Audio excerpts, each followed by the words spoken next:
This episode is presented to you by DraftKings. The crown is yours. And welcome back to All the Smoke. Man, this is a long time coming, Jack. Man, I almost shed some tears when he got out the car. When he got I here. might shed some tears up here too. I Bothered this man the last 3 years. Like, harassed him. Like, I felt bad at some point. Like, I harassed Reg's ass, and then we finally got Big Sis on the show last month. But that's not why I'm doing it. Oh, no, you said you would do it. You gave me your word. You gave me your word. That's not why I'm doing it. You said when you get some time. It's a lot of why I'm doing it, too. Yeah. Fact or fiction Yeah, you said when you will got be some, this episode. Fact or fiction.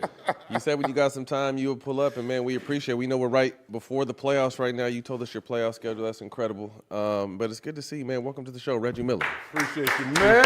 Big bro, big Long bro. time coming. Yeah. All the smoke. Yes, Yeah, indeed. And I want it all, boy. I have a whole bunch of stuff I want to Yeah, talk your get shit, off my Reg. chest. Talk Yeah, your shit, me Reg. too. Oh. They might think you smoke before the show. You talk too much shit. You better be For the careful. record, Yeah. and Stack will probably attest to this, I have never ever smoked weed in my life. Until Never. today. Ever. No, not even today. I won't be peer pressured. There we go. A little too old for I that. have no problem with people that do. Right. It's just not my thing. Exactly. I get high on life and There you high on go. other things. Respect but, that. It is so good to see. Oh my God! But I came in here. Look, first of all, Mad Max. People don't know Mad Max is here. My Bernie guy. Yes. Maxwell. My guy. Come on, man. Y'all got a podcast because he's on the payroll now. It's our brother. With three crazy certified insane Certified. dudes that have the best podcast Yeah. out there. Thank and for you, me my to be brother. a part of it, I've known you guys for a while. Long time, man. I love and respect all you guys. And let's get into it. an honor, man. What man. do y'all want to know from me? The feeling is definitely mutual. Well, let's get this out the way. Madison the Palace, let's go and get this part out the way. A lot's been told about it. Me personally, I'm glad to see you because I've never had a chance to tell you that I'm sorry. No. Just let me finish though, because we all understood what our motivation was for that season. It wasn't for us. It was for you. The whole motivation for getting things done the right way and getting the championship was for you. So I never got a chance to apologize to you for my actions. Now, with me saying that, I love you even more because you defended me, because you knew that I was just being a loyal teammate. I wasn't, I wasn't out there being a thug or nothing like that. So it meant a lot to me. But we never had a chance to talk about it. During the time has passed, so much time has passed, how have your relationship been with guys that was involved and guys that was on our team? First of all, I got to take a drink because told you I didn't want to go there, man. I'm trying to hold mine in. All right, let me. You don't need to say that to me, man. Come on, man. So, you don't need to apologize to me. First of all, you young cats, and when I say young, I mean Jamal, Jermaine, Al, yourself, Ron. Those last few years in Indiana, my best years. I didn't have my superpowers, but I felt, and you guys made me feel like I was Superman. We had some dogs, man. We had a squad. That was arguably, and I played on some Indiana teams that were destined, should have, could have, but always came short. That team, we were stacked, man. We had the best interior defender in Jermaine. We had the best perimeter defender, in my opinion, to this day, in Ron. Just acquired a guy, and it's a lot like in 1994 when we traded for Byron Scott. And I know we're going to get into mentors and all that stuff. In 1994, under Larry Brown and all that, we got Byron halfway through the season, and he taught us what winning was all about, coming from the Lakers, him being a champion. You coming, having been a champion with these young guys. We had just lost to Detroit the year before without you, and we smacked them there, but you don't need to apologize because that's basketball, that's life. Shit's gonna happen. And even though we were shorthanded, I mean, you were 15 games or 30 Yep, games? 15. 15 games. Started off at 30 though, right? No. Mine got 30 game suspension. Yeah, you're right. It was 30. Okay. Those last 4 to 5 months, when we were shorthanded, Band of Brothers, like when people talk about Band of Brothers, I mean, people forget we had to play the next night with like 5 or 6 guys because everyone was suspended. Still made the playoffs. And still made the playoffs. That was the best, man. You young cats. You know what, Reg? So it bothered me because after, some time passed, I had a conversation with Rick, and he told me that they actually came to you before they signed me because they knew you were on your way out, and you actually vouched for me without even knowing me. I knew your body of work, and that's all that mattered to me. Well, when a guy like you, Hall of Famer, one of the best to ever do it, vouches for you, somebody. I'm even going to take it a step further. When they came to me, I went to them and said, bring me off the bench. That dude needs to be starting. Think about what the starting 5 would have been with you and Ron in there. I was like, bring me off the bench. And Rick looked at me crazy. He's like, don't get ahead of yourself. Same way I'm looking at you. No, but that's how that's how I felt and perceived your game. I was like, start him. He's like, no, think about this. And he knew I didn't have my superpowers that last year. Start you. Who's going to be able to guard this dude in the second unit? And that's how we it got worked. him. We got him.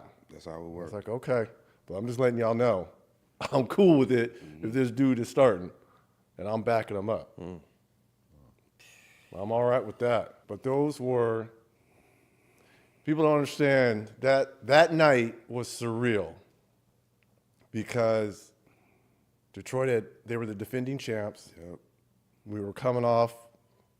In my mind, the replay loop of Tayshaun blocking my shit. I want to get back. I'm hurt. I'm in a cast. Yep. But we going in. See, I always prided myself doing stuff on the road. Everyone can play at home. Everyone's good. Everyone talks shit at home. Everyone, you got your girl, your family, whatever. Everyone. How are you with 12 versus 20,000 when you go into real enemy territory? That's how I always viewed myself, my game, my team, all my teammates. How are you when you go into someone else? We went into Detroit. We're like, we're going to make a statement. And we kicked the dog shit out of them. We go 15. Until. Do you actually know what was said in the game? Because I don't know if you ever heard that story. Jamal Tinsley, I'm at the free throw line. Yes. He tells Ron, you can get your foul. You can get your lick back. And I turn around, I'm like, bro. Yeah. I'm like, so when I heard that, Ron was guarding Ben. After I made the free throw, you see, I ran back down and pushed Ron off, and I guarded Ben. Yeah. And when they threw the ball to Ben, I just let it was a total time running out, so I just let him score. And that's when Ron got the foul anyway. Wasn't even guard. But what was the lick back? What had happened? What had led to It that? was something from the previous, in the finals. Okay. In the East Conference Finals. The year before. The rivalry was built there. I wasn't there, so I didn't know. But I'm loyal. Yeah. And that's how it started. Which, to a point, they didn't like us. We didn't like them. Okay. All right. That's what it is. All right. I get it. But then once, and people, again, go back to the tape. And by the way, you and J.O. did a great job of putting this all in words and in film on the Netflix, Malice at the Palace. Yeah, shout out J.O. I'm over there with Ron, just stroking him while he's laying on the scores table, thinking everything is diffused. Everyone's talking. I mean, that's how those scrums go. Everyone puffs out their chest and everyone breaks it up and tech here, double tech. Let's shoot some free throws. Let's get on out of here. That's what we thought because Ron didn't even see the cup coming. I did in slow 3D motion. Flying down. Bam. And then I said to myself, oh shit. And he was gone. Bam, he turned into the Hulk. He turned green. And that's bad. And I tried to grab him, but he was gone. And I said to myself, it's ride or die. I mean, I didn't care about myself.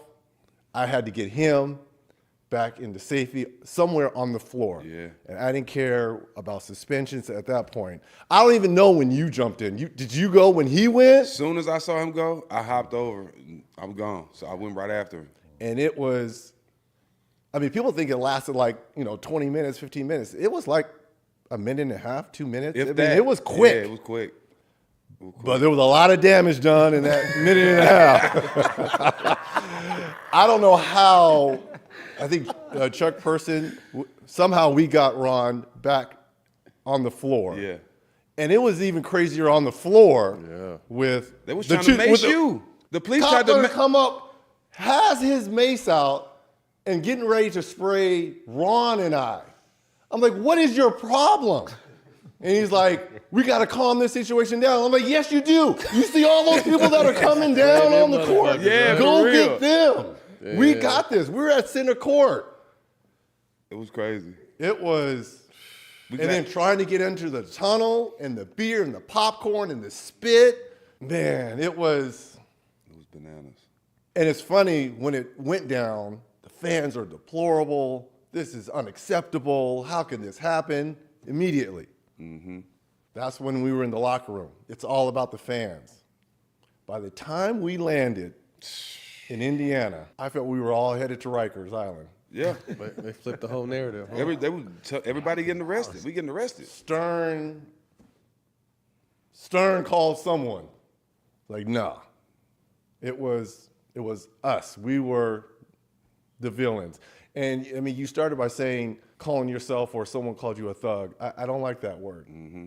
I don't like that word because they tried to put us under certain stereotypes, African American, black, however you want to call us. And it painted us they painted a picture of us that was not accurate. Something we're not. Yeah. Something none of us were. All of us weren't. And it hurt some of us. Nothing's guaranteed. Championships aren't guaranteed. You got a chip, you got a chip, Max got a chip. I came close. I could never get over the mountaintops. It's not guaranteed we would have won that year. But damn it, I would have loved to have seen us at full strength against whomever. Doesn't matter. Whomever. Because like I said, we had everything. We had scoring, we had defense, we could play slow, we could play fast with Jamal. We could play big, we could play small. Was Jonathan Bender there at the time? Yes. Mm-hmm. We had youth. Yeah. I was the old head. We had everything. We were well coached.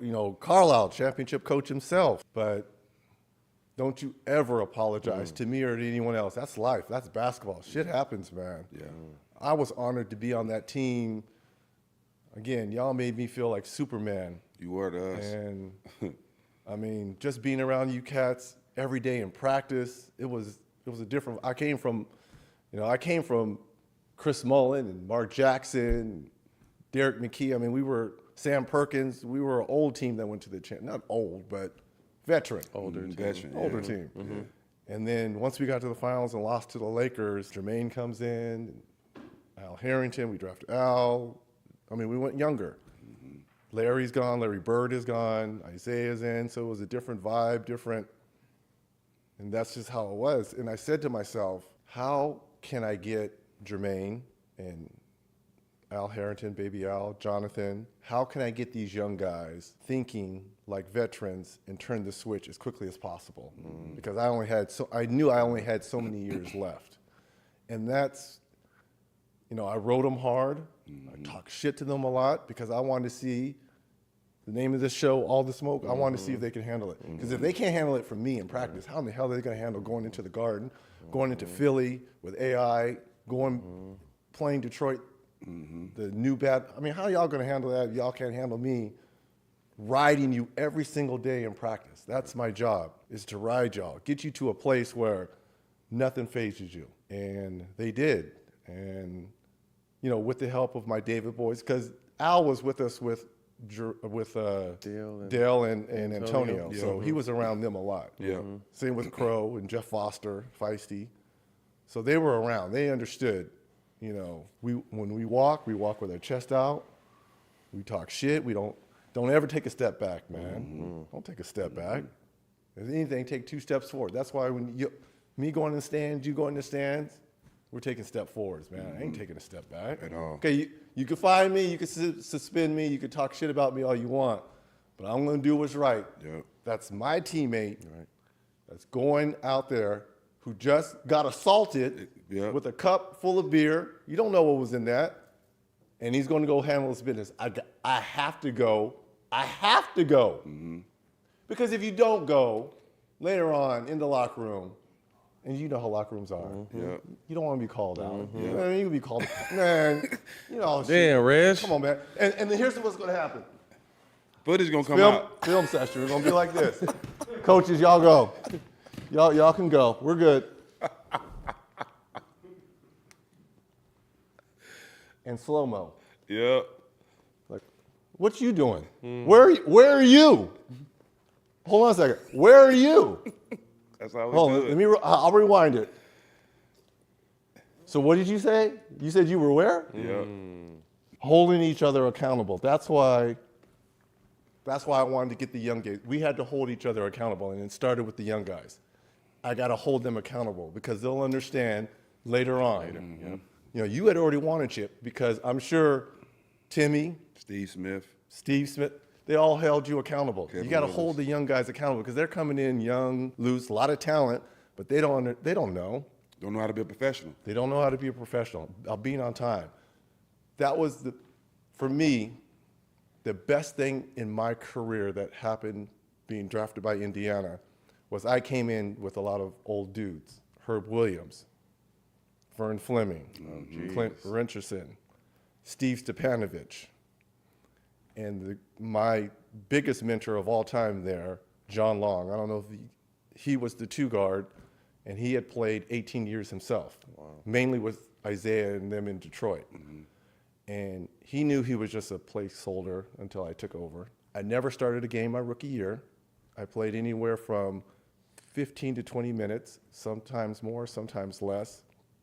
But every game, John, in 1987-88, and this is, you know, when you just had VHSs, every game, go over the scouting report, go over who you're playing, their tendencies, every single, who to talk shit to, who not to talk shit to. Right. This is what you can get away with. This official says this.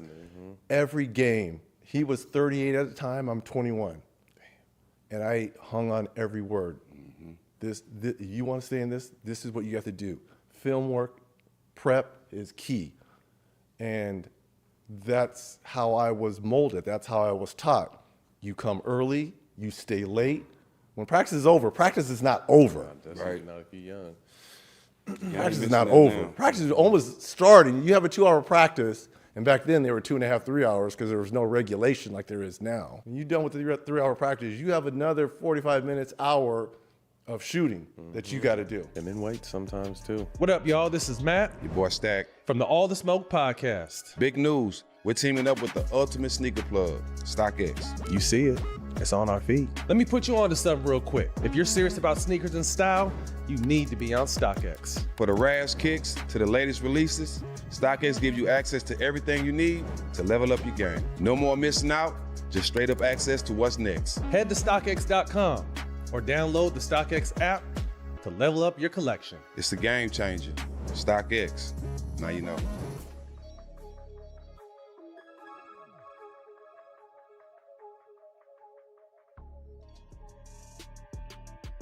Reg, why do you think that the NBA moved away from veteran leadership and presence? We've harped our 5 years on this show, as I feel like that's what one of the things that the league is missing is, as you just spoke to, how important every word that your OGs gave you when you first came in the game. Why do you think the NBA has moved away from that?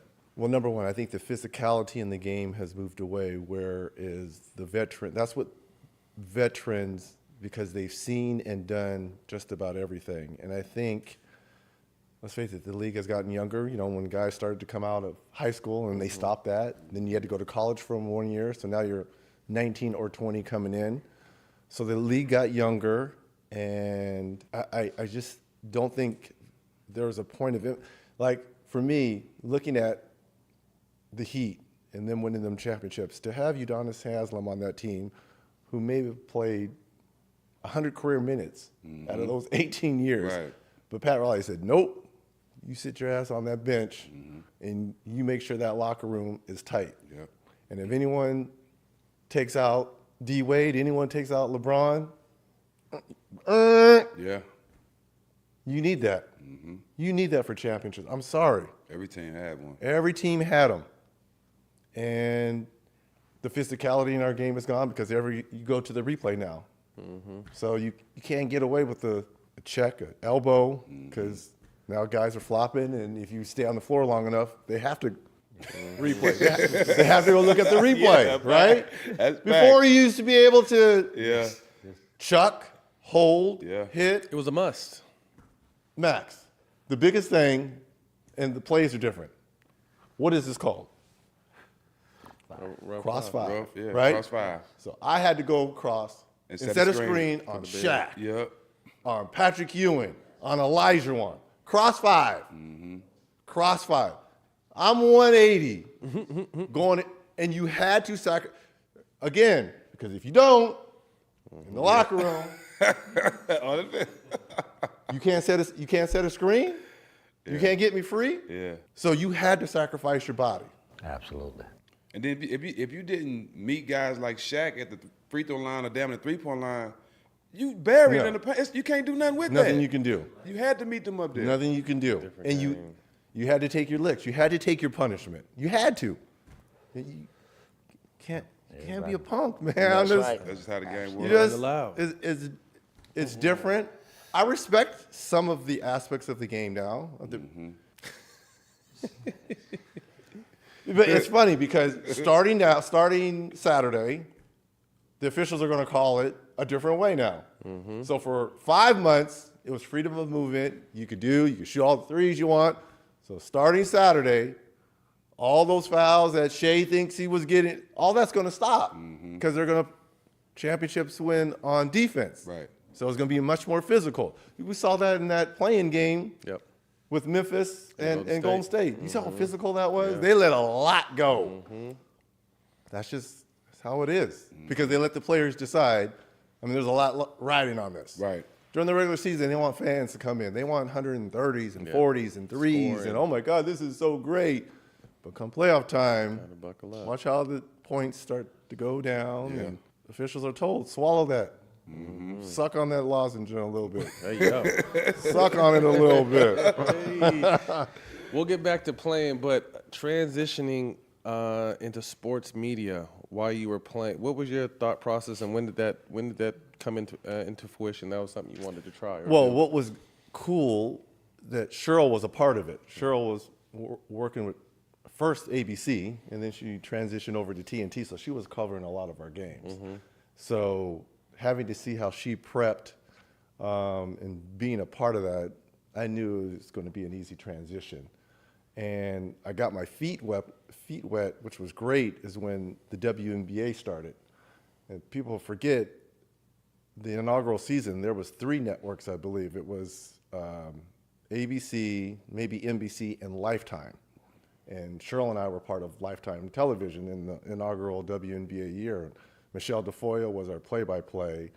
And so that's how I got my feet wet of calling games and prepping. And were you done or were you still playing? No, I was still playing. Okay. Yeah, it was 97, 98. So I'm have my superpowers, but I'm calling women's games. Right. And they told us then, since it was a new game and we were introducing them, they didn't want us to talk X's and O's for the women. They wanted us to tell us stories. And so I was like, okay, that's great. So that kind of taught me mix in X's and O's of pick and roll or drops or whatever, but tell stories as well. So I was able to benefit from having both sides covering the WNBA. And then once that last year I knew it was up, I knew I was going into this type of feature, and I just didn't know with who at the time. Joining NBC Sports as their first season back as a league partner after being on the other side for so long, what is that going to be like for you? I've had some of my best moments as a player. Man, right? Come on, NBC, right? Saturday we all games. remember that. They're bringing that back. So to be a part of NBC and to be on network, I mean, I've been on cable for the last 19 years. And it's different to be when you're on network. Can you believe that? Jeez. 37 years in professional basketball, 18 as a player and 19 with, My only two things I've known for 37 years is two organizations, Pacers and Turnings, right? I mean, God is good. Yeah. God has been really good for me to have almost 40 years in the professional space and to have the best seats in the house, to be surrounded by great people, to be able to come on podcasts like this. It's a blessing because nothing is guaranteed in life. You know, I told you guys out there about fact or fiction, you know, having Cheryl. I know it. Man. That's right. Y'all can talk all you want Okay. about who's the greatest. All right, brother. That's right. I know firsthand. See,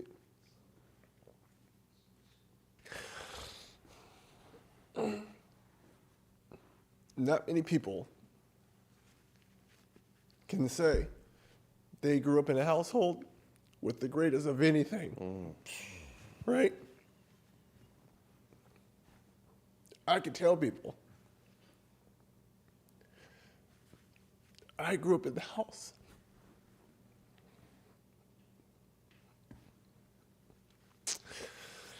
with the greatest women's basketball player ever. I'll go to my grave on that. Because y'all don't understand how good and how talented she was and is as a person and as a storyteller. You guys know when she was here. Some of those battles, see, when we're playing fact or fiction, I'm going to tell you why the DNA is where it is. I blame Cheryl a little bit, but I blame my older brothers more so. They're 8 or 9 years older than us. Saul Jr. and Daryl. Daryl, as you guys know, played professional baseball for the Angels. Saul, the oldest, followed my dad into the Air Force, was there for 25 years. Saul Jr. is the best athlete out of all of us. People just don't know it because he never played, he never did anything. Those 2-on-2 games. And the problem is, since Saul was the oldest, he always got to pick who he was playing with. So he always picked Cheryl. Daryl's a baseball guy, and he was stuck with me, and I was stuck guarding Cheryl. And he was torching Daryl, so Saul Jr. Those games in the backyard of 2-on-2, that's why I don't fear anything. If you guys have older brothers and a military dad, I don't fear anything. When did that tide start to turn for you in those games? At what age? Well, Cheryl was always taller than I was, younger. But the tide, fact or fiction, I would say my freshman year. She's 1 year older than you, right? She's 1 year older, yeah. Cheryl's 1 year older. And I've seen her do things because we used to go looking, her and I, we'd go all around the IE because we wanted everyone. We'd go to Banning. We went to all the bad neighbors. Banning, Rubidoux, San Bernardino. And we went looking like, we didn't look for another, we weren't looking for dudes. We want to play y'all. Let's go. Y'all think y'all? Let's go. And we'd get into scraps and things. And then before cell phones, fight broke out. We had to get to a payphone to call Saul. Hey, it's popping out. We need help. They'd come on down. Other than that, y'all handle your business. So that's how the DNA of, like, we always went looking for games. We always went looking. And that just built up that tenacity of always coming. And we didn't win them all, but You was in it. You got out there. we were in it. But people don't understand. I love Maya Moore. She might be next on my list. Candace, Diana Taurasi. I love them all. But I'm telling you guys. I'm telling you. Which one is my camera? Yeah, right here. That's Cheryl. Man. Cheryl's my one and Cynthia's my two. Man. And here's the thing. Cheryl's my one. Sure. Cynthia Cooper was coming off the bench. I know. She was riding. She was their sixth man with the McGee twins and Cheryl. Right. I mean, they had They were Cold. They were outdrawing the men. Yep. It was like literally a show. It was like Magic and Kareem and James. It was that. Yeah. They were that big, and they were just. And I love the women's game is there. Finally, it's there. Yes. But I've known this my whole life. Yeah. I'm like, You oh, grew now up y'all with want to it. jump on board? You grew up with it. Now y'all want to jump on board? Does it pain you a little bit that she didn't get her chance to play in the W? I just wish, in today's social media environment and landscape, everyone has YouTube and clips and all that. They haven't seen her, and that's what burns me, because trust me, I've seen it up close.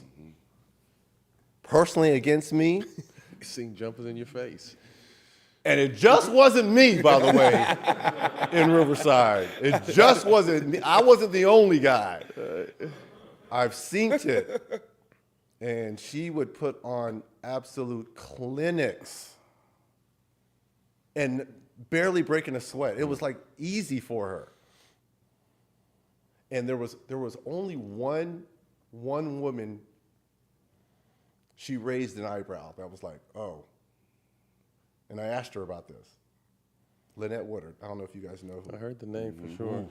She's actually the all-time leading scorer, right? Yes, that Yeah. Caitlin just broke. Yeah. Cheryl would raise an eyebrow like, I might have to go to bed early that night. Everyone else, she was like, next, You can get a next, drink. next. She didn't. Next, no one. Where did your guys' passion come from? Your pops grew up in the. We grew up traveling a lot, being a military family. We lived in Martinac, North Dakota, Nebraska, Omaha, Nebraska. We settled in Riverside. Growing up in a military household, for those of you who don't know, yes sir, no sir, yes ma'am, no ma'am. Everyone had chores.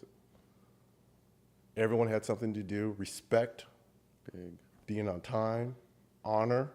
If you say you're going to do something. If you don't like something, you don't like a coach, so make it work. None of this, I'm going to leave. I'm going to go. I mean, there were some coaches I played with in college and in the professional ranks. I'm not going to go to Donnie Walsh. I have to make it work. It's on you. So that discipline came from Saul Miller Sr., because he didn't play. And I think we were more scared of our mom than we were him, because she was a reflection of Pops. And she was a stay-at-home. He worked at March Air Force Base, and we knew not to get out of line because no one wanted to see that switch or belt. Sorry, y'all, that's what happened back then. Yeah. It used to be the worst. My dad, but my mom was the same, stay-at-home mom, and if I fucked around too much and you didn't want to go. her whooping, he go sit in your room till your dad gets home. Oh, that's the worst. Oh, But one of the worst ones is too when they make you go get the switch. yeah, Pick it. yeah. To whip You your see that ass. tree out there? That's right. I wanted about this long. Y'all ever had the one when they wait till you get out the tub? Fresh out the shower. As soon as you get out the tub and they come in there with the belt, oh, that's the worst one. That's the mass. That's the worst one. So that's Sorry, Mom. That's how the DNA started in the family. Was obviously a military background, but my brothers, they molded Cheryl and I, and Tammy. Tammy's 3 years younger than me, but they helped mold us. They don't get enough credit for what they were doing was making us competitive. Making us everything. Clue, Uno, spades. Everything was competitive. Everything was a game. Hell yeah. Everything. The good old days. The NBA playoffs are in full swing. Stack, what's one word to describe playoff basketball? Intense. Right now, you can get in on all the playoff action with my partners at DraftKings Pick 6. It's a fresh and exciting way to play daily fantasy sports. All new customers who play just $5 will get $50 in Pick 6 credits to keep you in the game. So download the DraftKings Pick 6 app now. Sign up using code SMOKE and claim your offer. Getting started is simple. Just download the DraftKings Pick 6 app and sign up with code SMOKE. Pick at least 2 players and choosers that have more or less of a stat. Download the DraftKings Pick 6 app now. Sign up using code SMOKE. Only at DraftKings Pick 6. The crown is yours.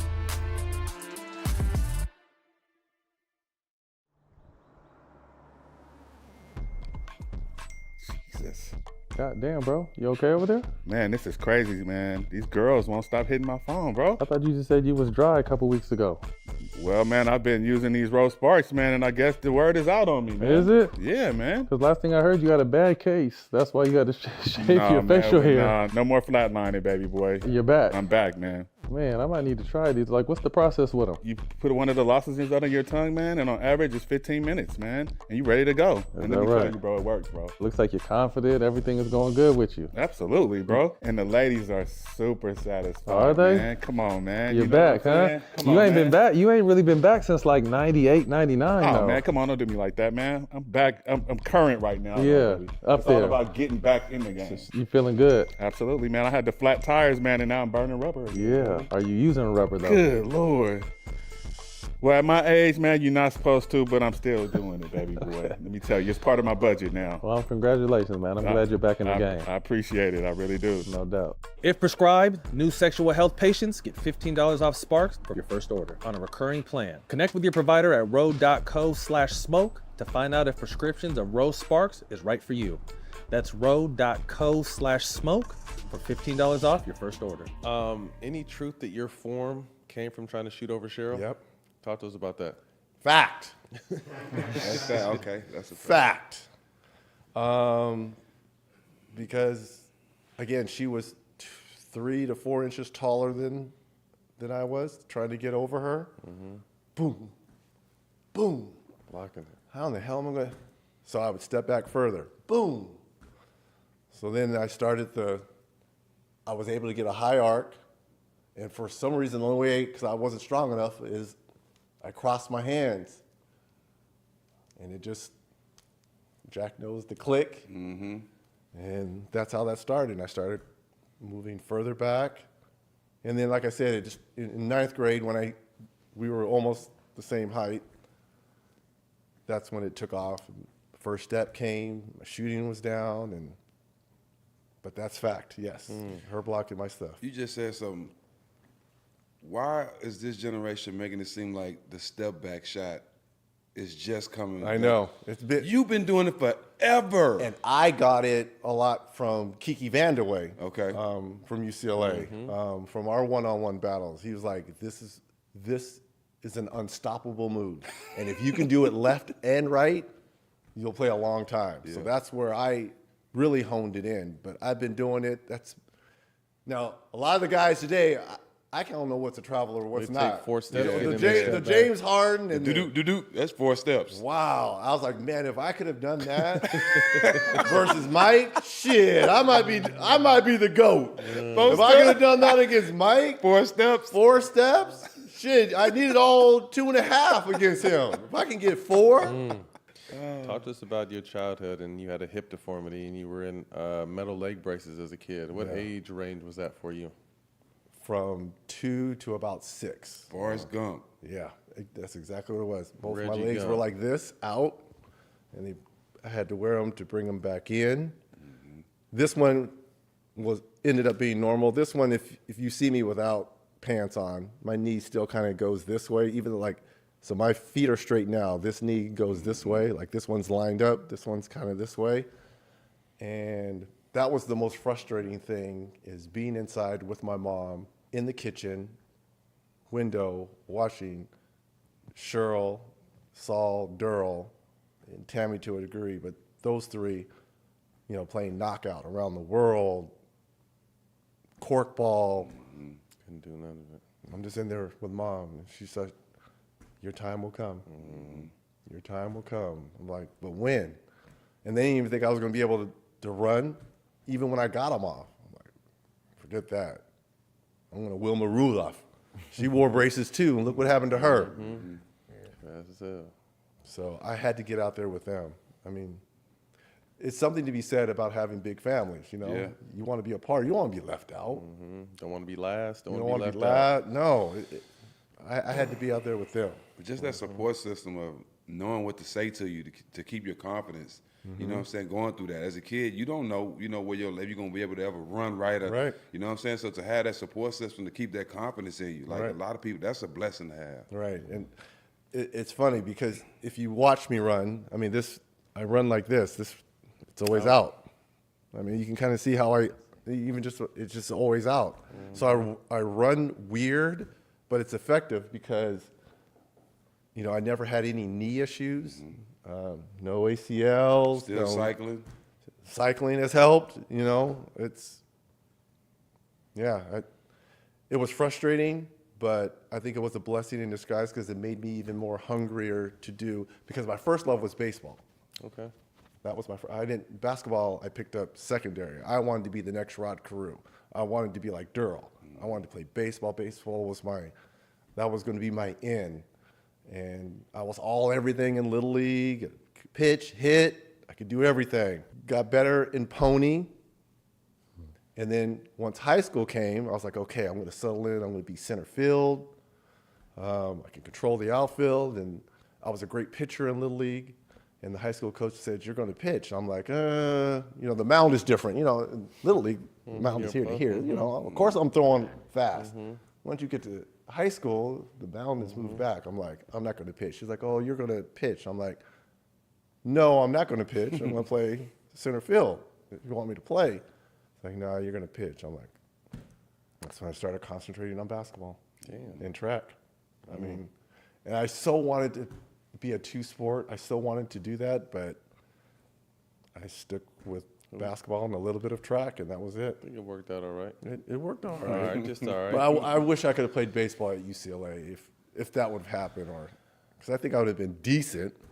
Speaking of UCLA, you were there early enough to not see any three-point lines for a little bit of your college time. My last year was the first year they First year they introduced brought the it. three-point line in. Yeah. What was that like for you? When did you realize, obviously your form and being able to shoot deep came from the family, but when did you realize, once that line came in, this is something I can be consistent in it? The pro game had it, and being at UCLA, and you guys know this because you guys have been up there, those summers. Men's gym. That was the next question, actually. So I'm going to put it all in one. Put it all together. For those of you who don't know, especially, and this is in the mid-'80s, late '80s, the men's gym was the mecca of summer basketball. No question. Because you would have Magic and the Lakers, and this is the height of Showtime. Lakers and Showtime and Boston, that whole rivalry. And during the summer, you would have a Lakers team, you would have a team of pros that were hanging out all summer, you would have our UCLA team, the A and B team. So you had 4 teams, and you had 2 courts, Go. and started at 3 and ended at about 5:30. Games to 10 by ones, and so I knew going against the pros. And I know we want to talk about mentors and all that. I talked about John Long. The reason why I'm even on this show, in this position, almost 40 years in the professional space. If it's not for Byron Scott, Michael Cooper, Cool. those 2 guys in particular, taking me under their wing when I was a freshman, I hung on every word. Because again, remember now, these are the Lakers, Right. Showtime, and those 2 dudes at that position, my position, I wanted to know everything. And you're an LA kid. And right. Right. I'm an LA kid, Riverside to be exact. Yeah. I know the difference. But And the Lakers are everything, though I patterned my game after Larry Bird. So I was conflicted because I wanted the Lakers to win everything, but I wanted Larry Bird to do well because that was the guy I wanted to play like. So I hung on every word that Coop and B. Scott would tell me. This is how you got to work, moving without screens and all that. Byron, he would literally walk me through this during the summers. Do this, look at their feet, look at their chest, look at their waist, look at their hands. This is how you throw them off. Grab by the wrist, act like you're going one way, throw them. All the little tricks. Sorry, Vernon, I used to do that to you a few times too. I learned that. You taught me that. Just all kinds of tricks. So I knew I could shoot with them, but preparing and prepping with them, that's what made me believe I could shoot. And when the three-point line came in my last year, it was 19-9. I'm like, I've been shooting 25, 30-footers Right. since high school. So I knew it wouldn't be anything. I don't know if you remember this, but it was 2009-10 season, and I somehow tracked your number down because I was guarding Ray Allen in the playoffs, and I wanted to ask you how the fuck do I slow him down coming off screens, and you gave me the grab the wrist, the grab the shorts, and some other things. Yeah. And it was crazy. I remember that, and obviously didn't stop him, but just getting Slow those him kind down. of tricks just to You slow got him to down. slow him down because, Ray would be great in today's game. Oh, man. If you can't hold, Yeah. the freedom of movement that they want, oh my God. Yeah. Rip Hamilton. Yeah. Well, Reggie, you would too, though. Yeah, I was about to say. Shit, all that pushing and shit you was doing. You'd have been good too, shit. You'd have been good today, boy. Shit. I gotta put that in there. The offensive players in today's game has such an advantage, right? Yes. You almost had to draw blood to get open against Vernon. You almost had to. And then if you got open, you had Otis Thorpe. Long as shit. And if you Thanos. drive into the hole, you're driving into. The dream. Don't you come in here. Don't you come in here. Back to the men's gym. Was Magic calling bullshit fouls back in the 80s? God. Oh my God. he? Don't be. Oh, man. Phantom calls. man. There was an A court and a winner's court and a loser's court. A court, B court. he ain't never getting Man, off the the A court. Lakers always stayed on the winning No court. matter what. Max, No matter what. he could go to a hole and be wide open and miss the layup. Oh, woo! You're like, He are calling you fouls kidding for his me? teammates. He don't even call him foul. He call it for his teammates. If like you said, if Max would have missed the shot, he was on. No, that's a foul. Bring that back, young fella. Bring that back. Bring that back. And the only time this didn't happen, it was one magical. I don't know how this happened. I do actually know how it happened. It was the first year of Magic's Midsummer's Night's game, the very first year, and it was in Pauley Pavilion before it moved to the Forum. And he had everyone because it was the first year. And Larry came out. And before that game actually happened, so Larry was out maybe 2 days ahead of time for these pickup runs. And Larry walks in, right? So you have the Lakers, you have the selection of pro players, UCLA A and B team. So of course Larry says, all right, I'm gonna be on that, selection of pro teams. And everyone's like, oh my God, Larry, Magic. They didn't like, Yeah. that was the first time I saw Buck like, okay. There ain't gonna be none of this bullshit you're calling on today. Right. Yeah. Because Larry was like, Larry wasn't having it. Larry wasn't having it. Larry was not having it. And it was like, there's no footage. No one knows. Had to be there. Oh my God, some of the passes, and then Coop and Larry really didn't like one another. Really didn't like one another. No, I got him. Coop, I got him. I want him. I'm like, oh, this is what I was learning. Right, This that's is crazy. This is all going into the DNA. This is what I'm like. Okay. Again, never take a step back. Take two forward.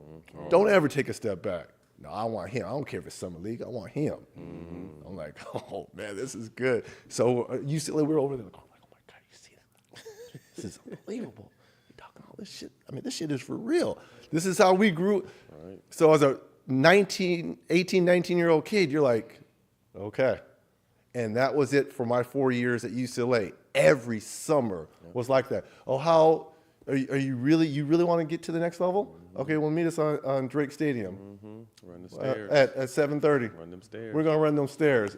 yeah. And do you remember at Drake they had that pull-up bar Yep, on in the end far zone, end. right? And it was great about that pull-up bar. It was like for tall people, like you had to jump up and do. and Malik Mansour, who was one of the guys who was doing workouts. Yep, we're going to do King Kongs, we're going to do fronts. And then, you know, there's like, you don't have to get in the weight room and get big, you know, because at UCLA, they were like, oh, you got to get bigger. And Coop and, no, you got to get strong. You ain't got to get big. You got to get strong. Meet us on the track. It's like, are y'all really going to be there? It's like, I'll put it to you like this. If you ain't there, if you come at 7:31, you can't work out with us. Man, I was there at 7 o'clock.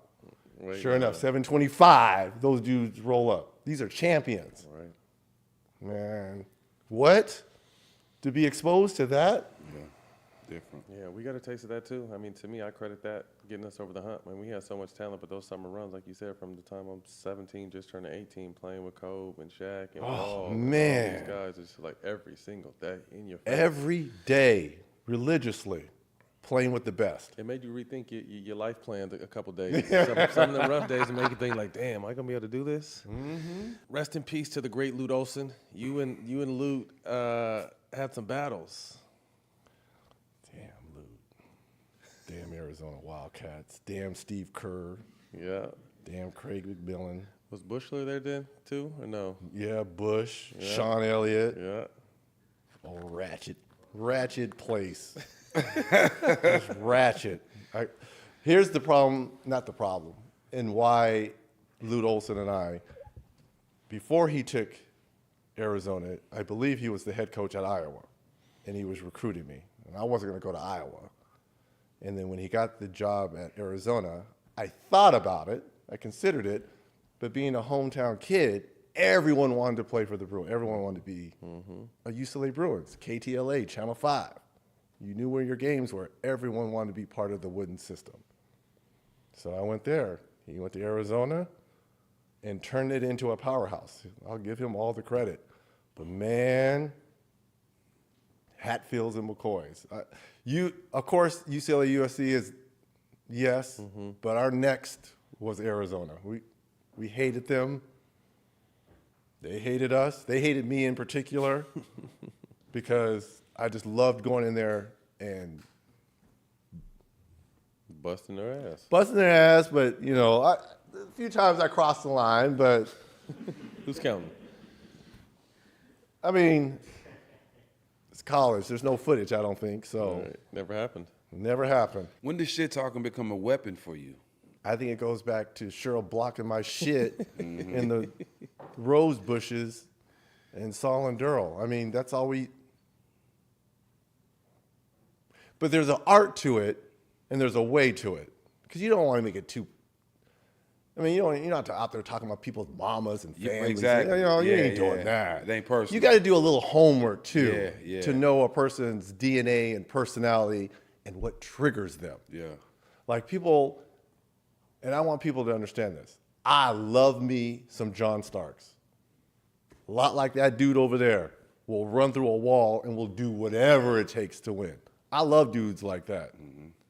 But unlike Mad Max, Starks could be triggered. And I knew that. I knew that. And I would play not only on his emotions, but I knew if I talked to Oak and Patrick in earshot of him, like I'm talking to Patrick Ewing during the game about Starks, it would trigger him because he couldn't control his emotions, because he was just, you know, he came almost from nothing. You know, he was bagging groceries. They found him. You know, and now he's playing in the number one media market on the number one stage in MSG. So he would do whatever to stay there. And so you have to do a little homework on your opponent. So that's how I used it. And a lot of times I would talk shit to get myself going too. Yeah. Self-motivation, Yeah. Fact or fiction? Your old AOL email address started with the letters TT for trash talker. talking. Trash talker. Trash talking Wayne. You've got nailed. How do y'all know that shit? Damn, that's good. They told you Trash Dylan was the talking GOAT. Wayne. They told you Dylan was the GOAT. TT Wayne. Yeah, that's right. Fact or fiction? Yes. You bought dictionaries in different languages before the Olympics so you can Yes, talk I shit did. to other. Facts. Facts. Yes, I did. And I was butchering the language, but they understood knew enough. what I was trying to say. Fact. Yes. Because I wanted them to know. I'm here, baby. Yeah, in their own language, you getting this. Yes, fact. Hell yeah.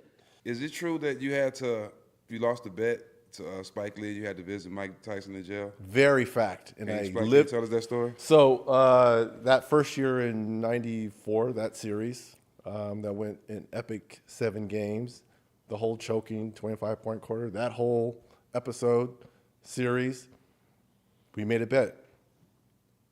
We win. At the time, I was married. He would put my wife in cameo spot in one of his films. If they win, at the time Mike was incarcerated in Indiana on a rape charge, I had to go visit the champ. I'm like, okay. Obviously, they ended up winning. That summer, I think it was mid-June, I go to the facility. I'm like, hey, I'm here to see the champ, Mike Tyson. And the guard was like, you know, obviously he knew the series, he knew everything that had gone down. Okay, well, I'll go get him. Just take a seat right there. I'm like, okay. 5 minutes goes by. He'll be out in another 5 minutes. I'm like, okay. 15 minutes goes by. 20, half hour, hour and a half. I'm like, I mean, he knows I'm here to see him, right? Like, Mike got in an altercation with one of the guards. Shit. I think he broke a guard's jaw. He will not be coming out to see you. Damn. I was like, did he really do that? I don't know if that was true or if that was the story they were telling me or he was embarrassed to come see me because he had to have known what was online because it was national news that this was the bet between Spike and I. But I was there for 2 hours. I don't know if he broke a guard's jaw or not, but I wouldn't put it past him to have done that. No question. No question. So that's a fact. Mike might look at some people's jaw and it just Yes. break. Yes. It's gonna jump out the way. You have any favorite foreign swear words that you use when still you talking remember? shit? Any what? Swear words, foreign, that you use when I you're have talking no idea. shit. No. Didn't remember none of them. None. I wouldn't either. How did you guys find that out? That was only a select few. Who found that one They out? told you about Dylan before. You can't. Dylan is. Damn. Very good. Very good. And the one I tried to do, this is before the Olympics, and it's funny because I saw when Mad Max was in this seat talking about him. There was one dude. Petrovich. Shit. Yeah. God. Motherfucker killer. God damn it. Motherfucker Mike than him. All right, for those of you who do not know who Drazen Petrovic is. Oh, Lord. Man, and I tell people this, you know, Curry is the GOAT of all shooters. You know, look, I'll give him all that. But before him, man, you could be this close to the mic. You could be this close to him. Didn't matter. And not only is he giving it off, he's telling you about it too. Oh, you talking shit to you? What? You have good English or broken English? Broken good English. Oh, Yeah, you don't know what the hell he's saying, but he head just bobbing. He's talking shit. giving it to you. Killing you. Giving it to you. Gotta treat that. I mean, treat that motherfucker Look. like Mike. I didn't get frustrated against a lot of players. That dude, listen to me. And then on top of that, you got Derek fucking Coleman, like is backing him up. And you know how crazy DC is, Yes, right? sir. Yes, sir. This dude was the best shooter, catch and shoot, 1 dribble, 2 dribble. He did not miss. No, literally. And I said to myself, how in the hell was he not playing in Portland? But you had Clyde there. But when he got to New Jersey, good Lord. Good Lord. Lord, what's the top? Oh my God. Ooh, Lord. Cold, huh? Stack. That- I mean, you could be.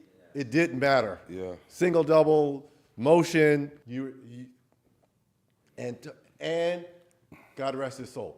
Smelled terrible. Oh my goodness. Oh Lord. Smelled Yo, terrible. Awful. That's foreign And shit. you had to be all on him. Oh, That's smell that like foreign shit. He If ain't you- the only if one you- that had it. I Am played I with wrong, Max? Underarm hit you, you ain't gonna be like that all Max, night. You can am I take wrong? a shower, that shit still gonna be with you. He stinks like a Come on, man. And so not only is he giving it to you, talking shit to you, but after the game, You gonna smell your it. teammates are like, damn, That's you? man, hop in the shower. Man, that's crazy. Man. That's a part of his package, huh? But look, I want to tell you, because I want to give an education of other guys Man, that that's people part of don't his know about, because that would give you buckets. Mad Max will know this. Here's another name for you guys that would give you buckets, and they came out of my draft. And there was 3 of us. There was Reggie Williams, please, myself, but there was another Reggie that would bust your behind. Lewis? Reggie Lewis would give you business. buckets. Oh my goodness. And again, he had the luxury of having Larry Legend and Kevin McHale and all them dudes in his DNA. Reggie Lewis, y'all. God rest his soul. Rest in peace, yeah. Bucket What a walking bucket. Oh my goodness. Yes. Boston, Right? and kind of in that era, Boston lost 2 young greats, Len Bias and Reggie I mean, think Lewis. about the championships they would have had With those if Lynn two. would- I mean, Lynn, and Larry was still Larry. He Yeah. had his superpowers when they drafted Len Bias. So Len Bias learning under Larry Bird Would've been with scary. with a superpower. Would have been scary. You got so wrong with you, dog. Me? Yes, dog. Why? What happened? You said the smell was part of his package. That was in his bag, wasn't it? The smell was in his bag. It's part of the game. So obviously your shit talking is so legendary. You're one of the very few, or maybe the only person that got into a fight with Kobe and MJ. What kind of homework did you do for both them dudes? I just think they got in the fights because they got tired of chasing this nigga. Like, man, slow down, Reggie. God damn. I can't take it no more. All right, I've been waiting. Okay, yeah. I've here we been go. waiting because people always ask me, and I've been waiting for the right forum to tell these stories. Welcome to Death Row. I mean, all the smoke. We're honored.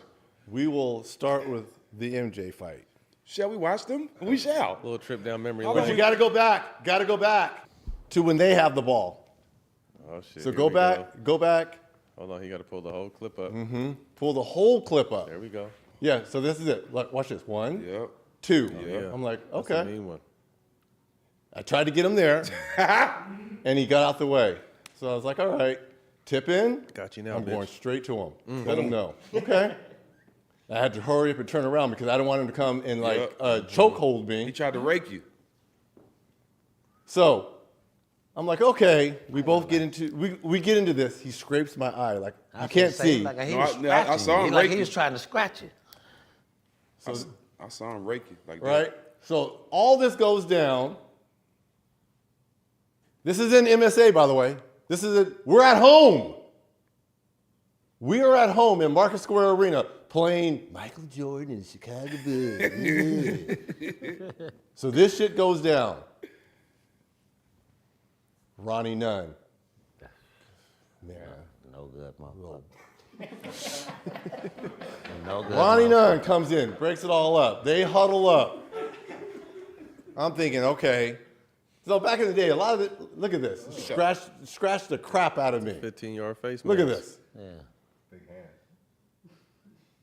But look, I'm holding him and controlling him. Shit. God damn. I'm like, okay, but you ain't going anywhere. Again, those pull-ups. Drake Stadium. So I'm thinking, okay, maybe we'll get double technicals. Maybe if I get thrown out, he's going to get thrown out. We both are throwing. Jess Kersey, man. Okay, Jess. had a fresh do for the I was game. about to say that cut was clean. Hold Reg. on, hold Wasn't on, it? hold on. So, Just you got kicked out the game. I didn't know that. That's crazy. wow. You guys both threw punches. MJ threw about 3. They ain't never throwing Mike at them. Who's shooting free throws right now? You fouled him, Reg. They ain't throwing Mike at no motherfucking game. In our building. That's Maybe in Chicago. In our building? And he's shooting the technicals too. God damn. 45 on us. Not that he wouldn't have scored 45 with me in the game, but shit, give me a chance. In our building. MJ threw 3 punches on So the then road the league- and didn't get kicked out the So game. then the That's league, crazy. The next day, I got a 1-game suspension, You got kicked out and a game suspension. and he got 3 games. So why did he get 3 games then? Right. And But it wasn't still got kicked to out. stay in the game. Wow. So they let him play the game, dissuspended it 3 games. And then suspended him. And that's how they did me at the San Francisco Pro-Am. Come on, man. Because Mike's in That's town. Mike, man. I thought he was coming to your town. All the bitches got Hey, their Mac jerseys said on. when Mike came to Houston, all his women started wearing Here's the MJ thing. Yeah, jerseys. here's the thing, man. You would see these. You would see. You know, you go out to a club or whatever, bar or whatever, and you see these same chicks, real regular. You come to a Bulls game. It's like, why are you dressed like it's Sunday church, man? You know, saying I told y'all about this. Like, shit. Mike come in your city. Them cracking. bitches coming out right. man. They thinking they finna get married or hit. One of them thinking gonna get hit by Mike. Mike ain't thinking about that. Mike coming out. Of my whole career, one thing I wish or regret, and people will say, I wish I would have had more than one series versus that dude.